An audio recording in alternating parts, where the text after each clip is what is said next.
말씀을 봉독하겠습니다. 그때 세례 요한이 이르러 유대 광야에서 전파하여 말하되 회개하라 천국이 가까이 왔느니라 하였으니 그는 선지자 이사야를 통하여 말씀하신 자라.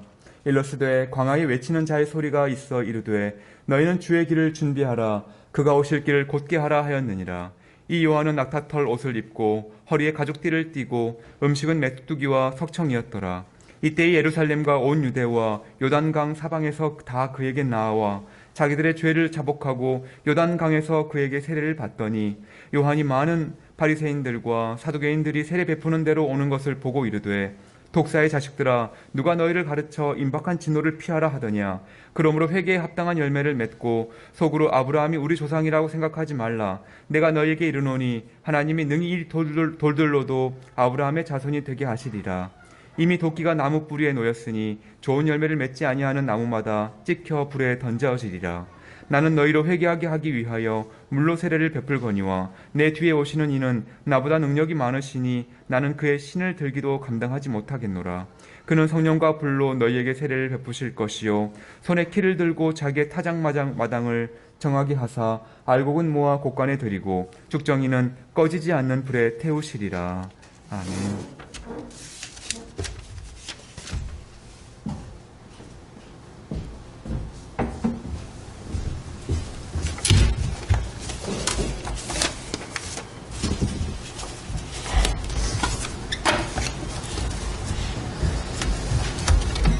네, 대림절 세 번째 주일입니다. 오늘은 마태복음에 있는 말씀 중에 그 세례 요한에 대한 말씀인데요. 또 오늘 공교롭게 또 이제 우리 성도님께서 세례 교육을 받으셨는데 우리 박지호 성도님이 또 세례 교육을 받는데 또 본문 설교 말씀도 또 세례에 대해서 우리 이야기 나누게 되네요. 오늘 읽은 이 마태복음의 이 세례 요한은 매우 특별한 인물입니다. 왜 특별하냐? 성경에서 매우 비중 있게 다루는 인물이에요. 매우 중요한 인물로.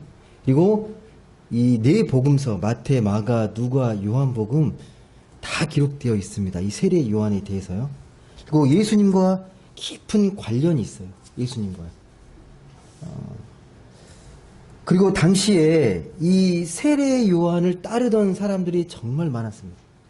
예수님만큼 세례 요한을 따르는 사람들도 정말 많았습니다. 특히 우리가 주목해야 할 게 뭐냐면 오늘 말씀에도 기록되어 있지만 독특하게 세례를 베풀어요. 그래서 별명이 세례 요한이에요. 예수님처럼 세례를 베풀었던 인물입니다. 매우 이게 눈여겨봐야 될 인물이 오늘 읽은 이 세례 요한이라는 인물입니다. 근데 여러분도 아시겠지만 이 세례 요한에게 예수님이 세례를 받거든요. 예, 매우 의미심장한 부분입니다. 여러분 어떻게 생각되십니까? 예수님이 세례를 받았다는 건 역사적인 사실인데 하나님의 아들이신 예수님께서 세례 요한에게 세례를 받아?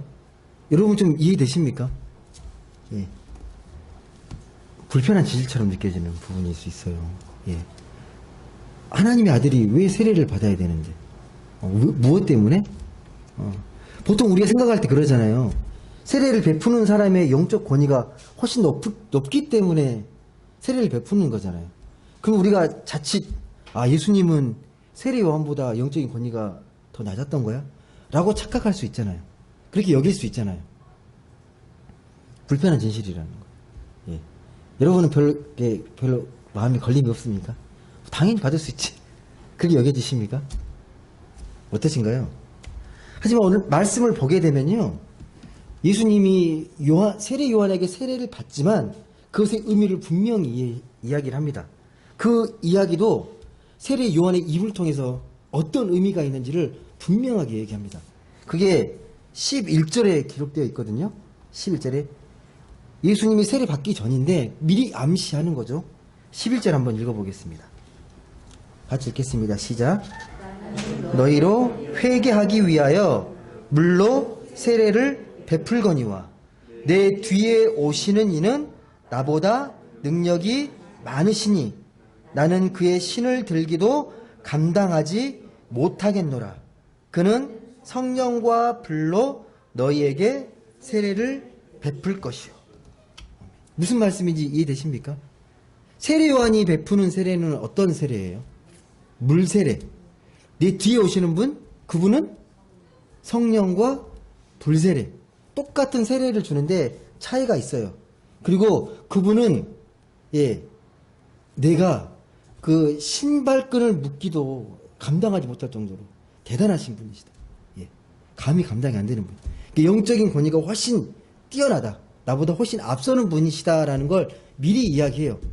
이게 주님께서 세례 요한에게 세례 받았다고 영적인 권위가 낮은 게 아니라 다 그 의미가 있다라는 거죠.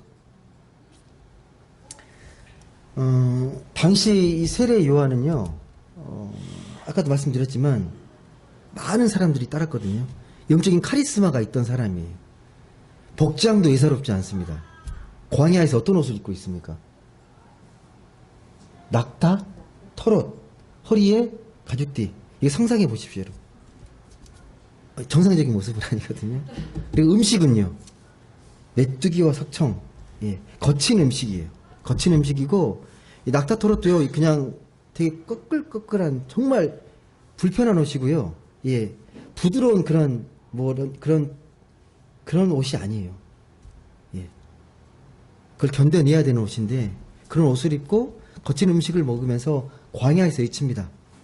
회개하라고. 근데 되게 영적인 영향력이 있었던 인물인 것 같아요.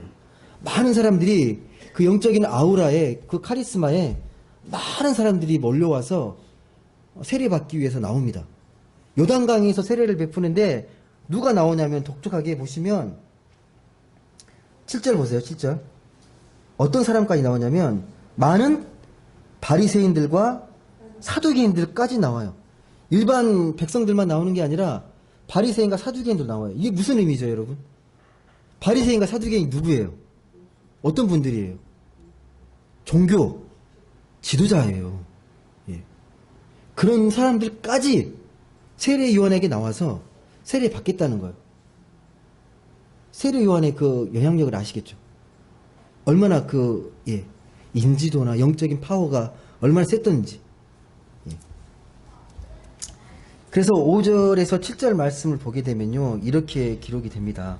이때에 예루살렘과 온 유대와 요단강 사방에서 다 그에게 나와 자기들의 죄를 자복하고 요단강에서 그에게 세례를 받더니 7절에 요한이 많은 바리새인들과 사두개인들이 세례 베푸는 대로 오는 것을 보고 이르되 독사의 자식들아, 누가 너희를 가르쳐 임박한 진노를 피하라 하더냐. 대단히 용기 있고 대범한 사람 아닙니까? 사두개인과 바리새인들한테 강하게 독서를 베풀려. 독사의 자식들. 다시 말씀드리지만 이 독사의 자식들이라는 이 표현은 헬라어로 표현돼서 부드럽게, 이 헬라어를 번역하는 과정에서 이렇게 부드럽게 표현된 거지 쌍욕을 한 겁니다. 욕을 한 거예요. 뭐 XX야, 니네들 이 자리가 어딘데 감히 나와 라고 말한 거예요. 이런 세례 요한의 그 회개의 메시지가요, 많은 사람들의 신앙과 양심을 때립니다. 그 메시지를 듣고 깊은 영적인 도전을 받고 뭔가 새롭게 결단하지 않으면 안 되겠다라는 그런 강렬한 영적 각성이 일어나고 도전이 일어납니다. 이 세례 요한의 메시지를 듣고요. 10절에 보시면 이렇게 기록되어 있거든요. 이미 도끼가 나무 뿌리에 놓였으니 좋은 열매를 맺지 아니하는 나무마다 찍혀 불에 던져질 것이다. 되게 강렬한 표현입니다. 이미 다 왔다는 거예요. 빨리 회개하지 않으면 다 불에 던져서 다 불사르게 되고 사라질 것이다. 되게 강렬한 메시지입니다. 이거 통칭해서 여러분 이렇게 회개를 베풀고 회개하라. 너희 삶을 정결하게 하라. 이 메시지가 뭐냐면요, 이게 물세례예요. 그 상징적 의미가 물세례예요. 회개하고 뉘우치면서 받게 됐다. 그걸 회개에 죄사함 받았다는 표식이 뭐냐면 세례 요한이 베풀었던 물세례입니다. 한마디로 표현하면요, 세례 요한이 베푼 세례, 이 물세례는 회개의 세례죠. 회개를 베풀었던. 그러니까 한마디로 세례 요한의 메시지는 너희들의 그 위선적이고 정의롭지 못한 그 삶에 대해서 처절하게 회개하라는 거예요. 그 메시지예요. 여러분, 오늘날 한국교회가 비난받는 것도 이거거든요. 위선적이고 정의롭지 못하고. 많은 교인들이, 기독교인들이 교회에 대한 애정은 정말 강합니다. 교회에 대한 애착과 애정은 정말 큰데 정작 뭐에 관심이었냐면 신앙인다운 삶, 삶의 변화, 사회적 책임 이런 관심이 없어요. 의외로 없습니다. 내가 신앙 생활하면서 위로받고 구원받고 내 삶이 축복받고 평안하면 되는 거예요. 매우 중요한데 거기 수준에 머물러 있는 거예요. 왜 하나님이 이 땅에 우리를 보내셨는지, 왜 하나님 자녀 삼아주셨는지 그 의미를 깊이 깨달아야 되는데 그 의미를 알지 못한다는 거예요. 관심이 없어요. 별. 이해는 돼요. 세상살이가 너무 힘들고 너무 고민스럽고 힘들다 보니까 교회 위로에 많은 관심을 기울입니다. 위로받기를 원해요. 정말 위로가 중요합니다. 그러다 보니까 점점 어디 신앙에 빠지게 되냐면 내가 위로받고 뭐 기복적이고 개인적인 신앙, 그리고 교회도 자기 교회만 잘 되면 되고 역사에 대해서는 별로 관심이 없고 그런 신앙으로 자꾸 흘러갑니다. 여러분, 그런 의미에서요, 이 세례 요한이 말했던 이 물세례는요 매우 중요한 의미를 갖고 있습니다. 예. 정말 중요한데 더 본질적인 세례를 오늘 세례 요한은 분명히 언급합니다.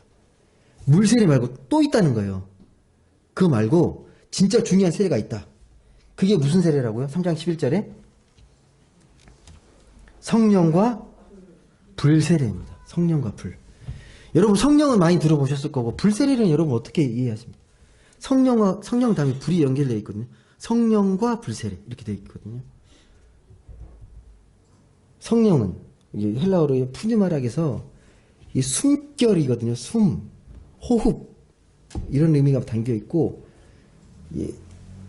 바람, 그리고 또 이 불이라는 말은 이 퓨리라는 말이에요. 퓨일이라는 말인데 같이 연결돼서 나와요. 이게 불세례 그러면 보통 우리가 어떻게 인식을 하냐면 성령을 뜨겁게 받는 거, 그게 불세례라고 많이 인식을 해요. 성령을 뜨겁게 받는 게 불세례 받았다. 전에도 제가 말씀을 드렸는데 옛날 사람들은요 이 자연을 이해할 때 우리처럼 과학적으로 이해하지 않았습니다. 바람이 그렇잖아요. 바람이 뭔가 불어오는데 이게 분명히 보이지 않으니까 되게 신비하잖아요. 따뜻한 바람이 불어오면 다 죽어갔던 땅이 다시 한번 온기가 생기고 새싹이 자라나고 푸른 잎이 돋고, 차가운 바람이 불면 땅의 모든 생물, 잡초부터 풀들이 다 죽고, 되게 신기롭잖아요. 바람이 생명처럼 여겨지거든요. 바람이. 사람도 태어나면 숨을 쉬고 숨이 끊어지면 죽잖아요. 이게 숨, 바람 이런 것들을 같은 걸로 취급했어요. 그걸 생명으로 이해를 했습니다. 근데 고대 사람들에서 영과 바람을 똑같은 것으로 취급을 합니다. 근데 바람은 보이지 않는 어떤 생명의 힘, 보이지 않는 생명의 힘. 불은요, 여러분, 불을 처음 봤을 때 어땠을까요? 고대 원시인들이 불을 처음 봤을 때 그 느낌이 어땠을 것 같아요? 우리는 당연히 불이다 이렇게 생각했지만 처음 불을 봤은 사람은 어떻게 얘기했을까요? 막 움직이잖아요. 막 눈에 보이잖아요. 바람은 안 보이는데 불은 막 보이거든요. 막 활활 타올라요. 무서운 괴물로 보이지 않았을까라는 생각을 해요. 살아 움직이는, 다 태우면 다 없어지고 막 그러니까, 살아 움직이는 어떤 무서운 괴물?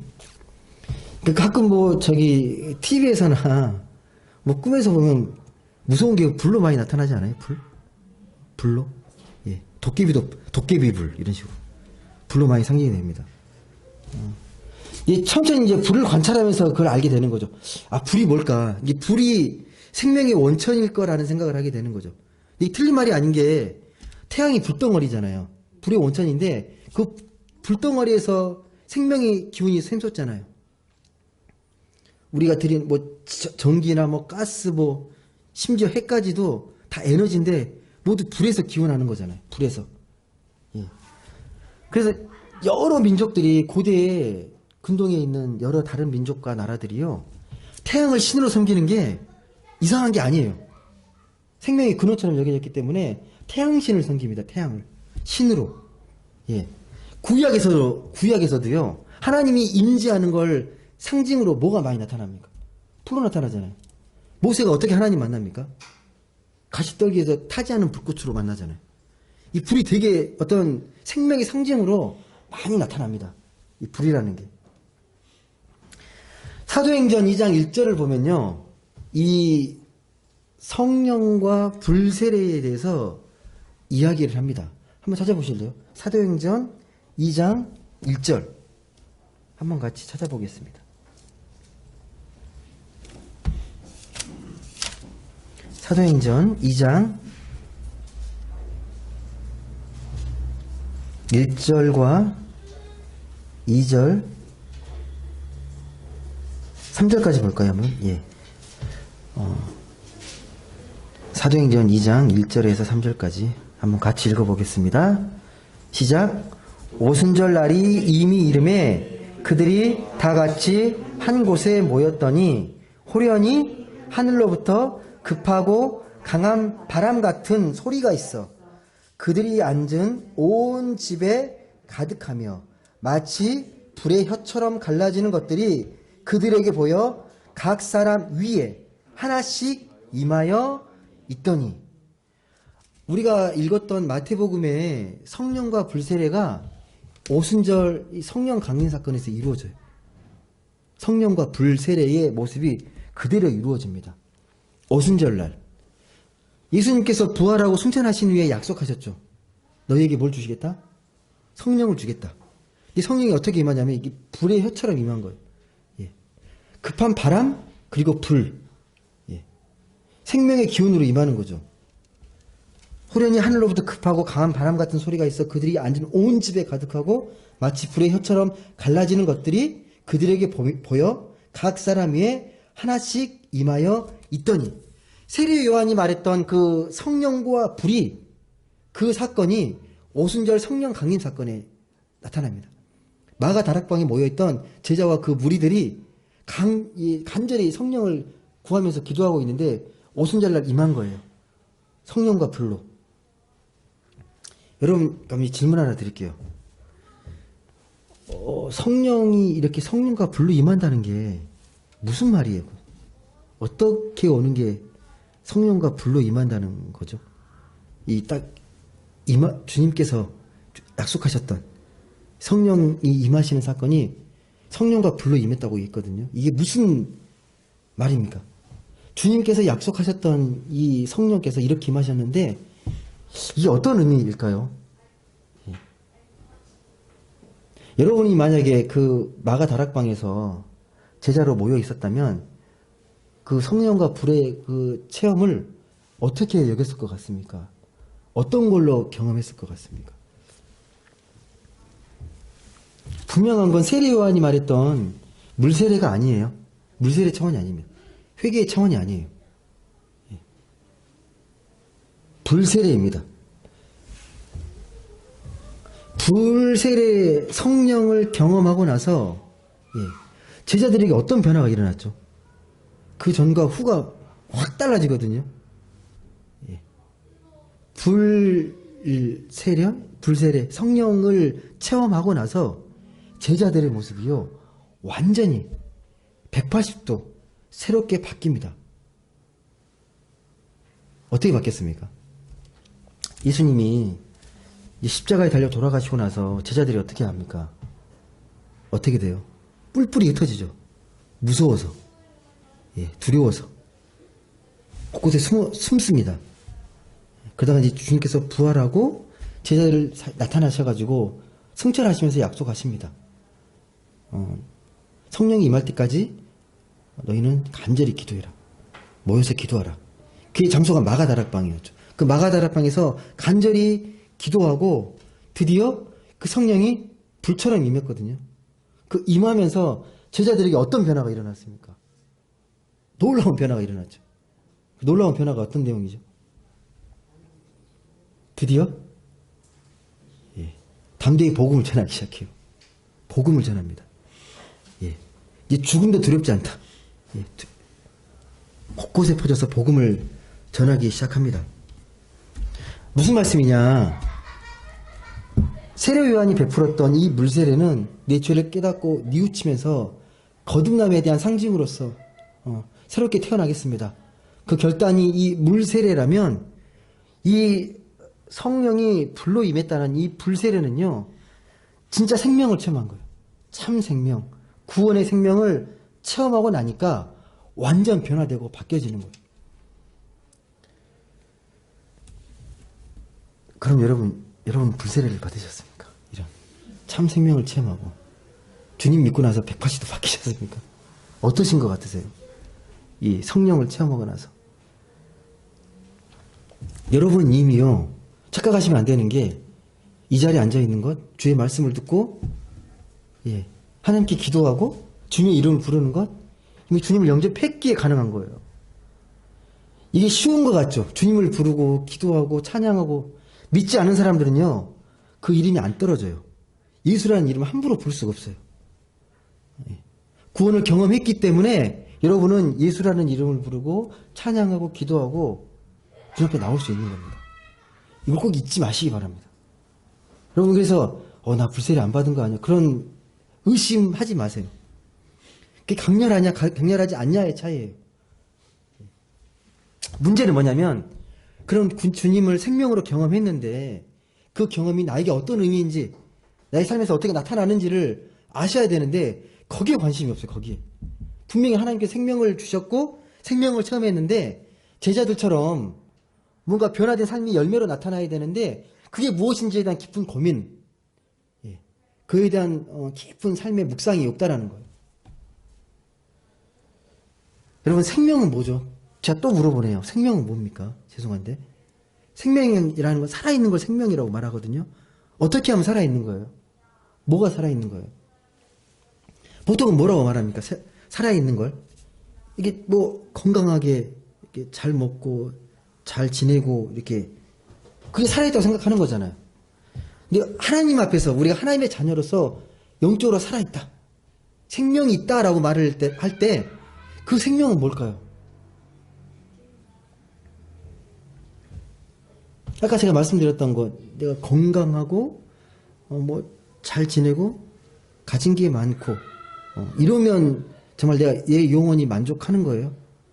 참 만족이 거기에 있습니까?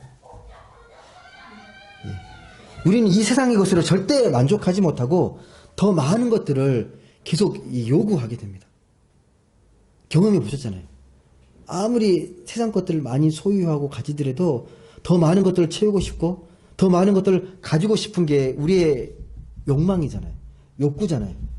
인간의 욕망은 아무리 많은 걸 소유해도 더 많은 걸 갖고 싶어 하는 게 인간의 욕망입니다.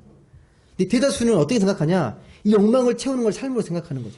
욕망을 잘 채우는 게 그의 삶이고 그게 살아있는 거다.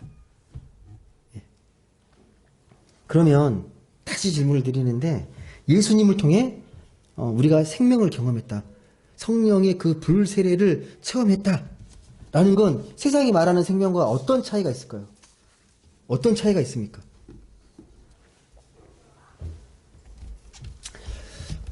오늘 읽었던 이 마태복음 말씀 이 3장은 예수께서 성령과 불로 세례를 준다고 세례 요한의 입을 통해서 이야기를 했고요. 4장에 예수님께서 세례를 받고 드디어 공생애를 시작합니다. 세례를 받고 나서. 그리고 5장에 보시게 되면요, 그 유명한 말씀이 나와요. 산에 오르셔서 팔복을 선포합니다. 팔복.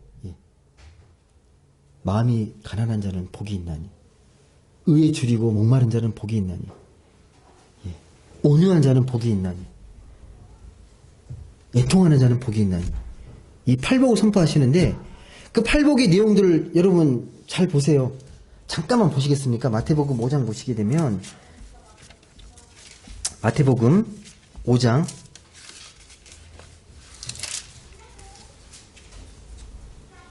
8절부터, 아니, 5장에 쭉 보시게 되면, 심령이 가난한 자의 복, 애통한 자의 복, 온유한 자의 복, 의에 줄이고 목마른 자의 복, 긍휼히 여기는 자의 복, 마음이 청결한 자의 복, 화평케 하는 자의 복, 의를 위해 박해를 받는 자의 복이 나옵니다. 근데 여러분 잘 보세요. 심령이 가난하고 애통하고 의에 줄이고, 여러분 이런 사람들의 특징이 뭔지 아세요, 여러분? 당시 누구를 대상으로 하신 말씀이겠어요? 이 말씀들. 세상에서는 별 볼 일 없는 사람들 말하는 거예요. 능력 있는 사람을 말하는 게 아니라, 세상에도 경쟁력 있는 사람을 말하는 게 아니라, 정말 세상에 무시당하고 차별당하고 세상에 희망이 없다고 정말 정말 가난한 사람이에요. 그런 사람들에게 주님은 복이 있다고 말씀합니다. 복이 있다고. 세상의 기준으로 보면 복 없는 사람들이에요. 근데 주님은 그런 사람들에게 선포합니다. 니네가 복이 있다. 니네가 진짜 복이 있다. 여러분, 가난하고 애통하고 있는 사람, 그 사람이 왜 복이 있습니까, 여러분? 왜 복이 있는 거죠? 세상과는 반대인데 왜 복이 있어요? 가난하고 애통하는 자에게. 팔복에 열거된 사람들의 특징이 뭐냐면, 더 이상 세상에 의존할 게 없는 사람들이에요. 세상에 어떤 더 이상 기대할 것, 세상에 소망을 줄 수 없는, 진짜 하나님밖에 안 남은 사람들이에요. 하나님밖에 붙잡을 게 없는 사람들이에요. 근데 그게 복이 있다는 거예요. 그게 진짜 복이라는 거예요. 하나님만 의지하는 게 진짜 복이라고 말합니다. 왜? 그런 사람만이, 하나님만 의지하는 사람이 구원을 받고 생명을 얻고 축복을 얻기 때문에 진짜 니네들이 복이 있다라고 말하는 거예요. 뭔가 가진 사람들은 가진 거에 의지하게 되고, 나에게 있는 모든 것들이 더 의지가 되는데, 사람을 의지하게 되는데, 너네는 그런 물질도 없고 사람도 없고 늘 애통하고 심령이 가난하고, 그게 진짜 복이라는 거예요. 하나님과 더 가까워지고 하나님을 찾을 수밖에 없는 그 심령이 진짜 복 있다라고 말씀하는 겁니다. 여러분, 그 예수가 참 생명인 이유는, 전에도 말씀했지만 예수를 생명으로 경험하게 되면요, 삶이 바뀌어요. 제자들이 처음에는 몰랐다가 부활의 주님을 체험하고 경험하고 나서 180도 바뀌었잖아요. 그 두려워 벌벌 떨던 그 비겁자들이 주님의 복음을, 그 생명을 체험하고 나서 담대하게 복음의 기쁜 소식을 전파합니다. 주님 부활하셨다. 영원한 생명으로 부활하셨다. 그를 믿는 자는 복이 있고 그를 믿는 자는 구원을 얻는다라고 선포하고 다닙니다.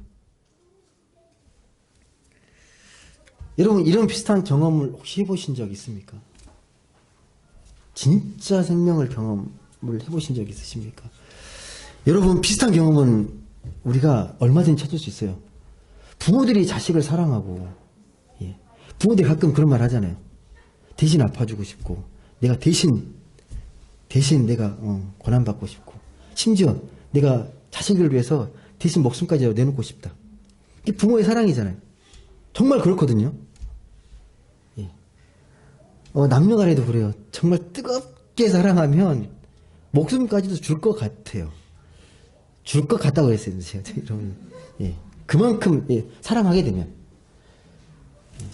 하물며 우리 인간 관계에서도 그런데, 사람도 그런 경험이 가능한데, 하나님의 아들이신 예수께는요, 두말할 나위가 없습니다. 예수의 제자들이 그런 특별한 경험을 한 겁니다. 예수의 제자들이요. 그런 불세례로 임했던, 성령으로 임했던 그 주님을 생명으로 체험하고 제자들이 확 바뀝니다. 죄와 죽음을 넘어서는 참 빛과 생명을 경험합니다. 정말 놀라운 경험이에요. 근데 그 경험은 2000년 전에 끝나는 경험이 아니라 오늘 우리에게 여전히 도전을 주는, 또 우리도 그 경험을 계속해서 해야 된다는 그런 메시지가 담겨 있습니다. 여러분, 내 안에 참 생명의 경험이 없으면요, 늘 불안합니다. 늘 두렵습니다. 내가 뭔가를 해내야 될 것 같은 그런 압박에 시달려요. 스스로 내 인생을 완성해야 되고 만들어 가야 되고 자꾸 뭔가 성취해야 되고, 그런 압박과 유혹이 어마어마합니다. 그러면서 점점점 네 자신의 그 색깔 있잖아요. 고유한 색깔? 그게 희미해지고 이 참 생명을 점점점 잃어버립니다. 겉은 멀쩡한데 속은 회칠한 무덤처럼 돼버려요. 겉은 신앙으로 아무런 문제가 없어요. 겉은 멀쩡한데 속은 다, 다 썩어 문드러져 있는 거예요. 여러분, 그게 그 심리적인 현상으로는 우울증이라고 말을 해요. 우울증. 여러분, 우울증은요, 의학적으로는요, 근본적인 치료가 불가능합니다. 증상을 완화시키고 관리는 가능한데요, 완치가 없어요. 우울증은요. 제가 감히 말씀드리는데. 의학적으로는 치료가 불가능합니다. 우울증은요. 그 근본적인 치료는 영적으로 주님의 생명을 경험했을 때만 가능합니다. 예수를 통해서 죄와 죽음의 그런 공포에서 벗어나고 참 해방과 참 진리와 자유를 맛봐야만이 근본적인 치료가 가능해요. 여러분, 그걸 세례 요한은 나는 물로 세례를 주지만 뒤에 오시는 분 예수께서는 성령과 불로 세례를 베푸신다라는 말로 표현하는 겁니다. 다시 말씀드리지만 나에게는 그런 불세례 같은 뜨거운 생명의 체험이 없는 것 같다고 걱정하시는 분 계실 거예요. 걱정하지 마세요. 절대로. 여러분 이미 구원 받으신 분이에요. 그 생명의 경험을 더 깊이 묵상하면서 뜨거운 사랑과 그 생명의 체험을 성령께 구하시면 돼요. 여러분에게 정말 중요한 게 뭐냐? 지금 나와 주님과의 관계, 실제적인 만남. 정말 내가 하나님의 아들로 깊이 만나고 경험하고 있는가? 더 깊이 들어가시는 경험이 필요합니다. 네가 한 번 경험했다고 끝나는 게 아니에요. 계속 이어져야 되거든요. 계속 이어져야 됩니다. 전 좋아하는 스포츠 중에 야구를 좋아합니다. 막 잘하진 못하는데 정말 예전부터 하는 걸 되게 좋아했거든요. 요즘은 그런 걸 경험할 수 있는 시간과 공간이 없어서 가끔 어디 가다 보면 실내 야구 연습장이 있으면 바쁘지만 않으면 꼭 들어가고 싶어서 한번 치고 나와요. 치고 나옵니다. 잘 치지 못하는데 늘 치면서 제가 느끼는 것 중에 하나가 뭐냐면 이게 잘 안 되는데 이론은 아는데 공을 이게 날라오면 빼도록 딱 치잖아요. 가장 중요한 게 뭐냐면 폼이 흐트러지지 않고 공을 끝까지 보고 치고 나서도 끝까지 쳐다보고 폼을 유지하는 거거든요. 안 되더라고요. 치면 고개가 돌아가 있고 뭔가 끝까지 안 돼요. 그럼 공이 막 튀가 나가거든요. 근데 정말 잘하는 선수들은 끝까지 계속 집중하는 거예요. 날아가는 순간까지도 자세를 유지하면서 공을 쳐다봅니다. 잘 보세요. 야구 하시는 선수들 보게 되면 공 쳤다고 그냥 딴 데 보거나 그러지 않고요. 끝까지 폼을 유지하고 끝까지 쳐다봅니다. 폼을 유지하면서요. 되게 중요해요. 계속 집중해서 보는 것. 근데 우리도 주님을 한 번 봤다고 교만하시면 안 돼요. 한 번 경험했다고 그 은혜가 지속되지 않아요. 끝까지 유지하면서 주님과 동행하고 주님께 집중해야 합니다. 그러면 야구공처럼 빗 맞아 자꾸 다 튕겨나가요. 끝까지 주님께 집중하는 것. 그걸 우리가 좀 더 영적으로 키워야 합니다. 노력해야 합니다. 이런 영적인 노력 없이 잘 안 되는 것 같다라고 하는 건 변명일 수 있어요. 말씀을 맺겠습니다. 사랑하는 성도 여러분, 우리는 오늘 세례 요한이 베풀었던 물세례만으로도요 세상이 칭찬받을 거예요. 그렇게 정결하게 또 우리가 삶의 변화를 일으켜서 사회적 책임을 갖고 변화된 삶을 살아가면 분명히 우리를 다르게 볼 겁니다. 근데 이것도 안 되는데 더 중요한 세례가 있다는 거죠. 불세례. 기독교 신앙의 본질이 불세례에 있다는 거예요. 그러니까 우리가 체험의 신앙이잖아요. 하나님의 그 생명을, 주님의 생명을 체험을 해야 되잖아요. 머리로 믿고 끝나는 게 아니라 그 주님이 주신 그 불세례의 경험이 있어야 정말 능력 있게, 생명력 있게 살아갈 수 있잖아요. 그 불세례를 반드시 우리가 경험하고 계속해서 체험해 나가야 합니다. 불세례 주시는 주님을 깊이 묵상하고 불세례로 성령의 능력과 생명을 주시는 주님과 더 가까워져야 돼요. 가까워지면 가까워질수록 그 불세례의 능력이 나를 뜨겁게 달굴 거예요. 그 경험이 우리에게 정말 소중하고 중요합니다. 부디 우리는 오늘 세례 요한이 말했던 그 물세례, 회개의 세례 정말 중요하지만 거기에 만족하지 말고 회개했다고 만족하지 말고 진짜 이 불세례, 예수의 참 생명을 제대로 경험하시길 바랍니다. 그래서 불세례를 받은 그 힘있고 능력 있는 그 신앙인으로 세상에서 참 생명의 능력을 발휘하고 참 기쁨과 감사함 속에 참 행복 속에 살아가는 모든 분들 되시길 주님의 이름으로 간절히 소망합니다. 기도하겠습니다.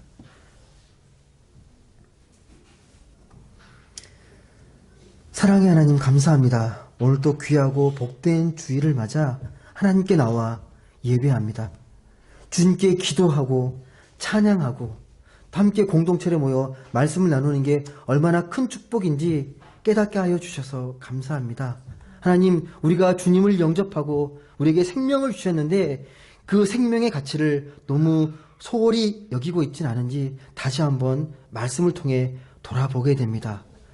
세례 요한이 베풀었던 그 물세례, 그 회개의 차원으로 끝나는 게 아니라 정말 주님께서 약속하시고 우리에게 주신 그 성령의 그 불세례를 뜨겁게 경험하고 그 뜨거운 생명의 능력으로 이 세상에서도 정말 하나님과 끝까지 동행하면서 삶의 열매를, 주님 기뻐하시는 그 생명의 열매를 맺어가는 복된 삶이 되도록 하나님 함께하여 주시고 끝까지 성령께서 도와주옵소서.